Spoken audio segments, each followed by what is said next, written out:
ఈరోజు మార్నింగ్ కొంచెం లేట్గా లేవడం వల్ల మార్నింగ్ పూజ చేయలేదు. ఇంకా పిల్లలు మా వారు ఆఫీస్కి వెళ్ళాక నేనైతే మా ఇంట్లో పూసిన ఈ మందార పూలని తీసుకొచ్చి మా దేవునికి పెట్టాను.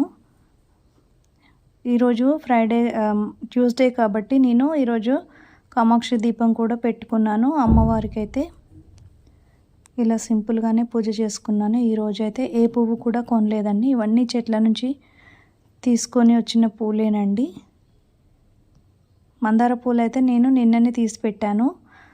నిన్న తీసి నేను కొంచెం వాటర్లో వేసుకొని ఫ్రిడ్జ్లో పెట్టుకొని ఈరోజు అమ్మవారికి ఆ శివయ్యకైతే ఈ మందార పూలనే పెట్టాను. ఈ నందివర్ధన పూలు అయితే చెట్లకు పూసినాయేనండి. తర్వాత అమ్మవారికి దీపం పెట్టాక కొంచెం ధూపాన్ని అయితే చూపించాను. ఈరోజు ట్యూస్డే కాబట్టి నేను ఇల్లంతా ధూపం అనేది వేసుకున్నాను. ఇలా ఇల్లంతా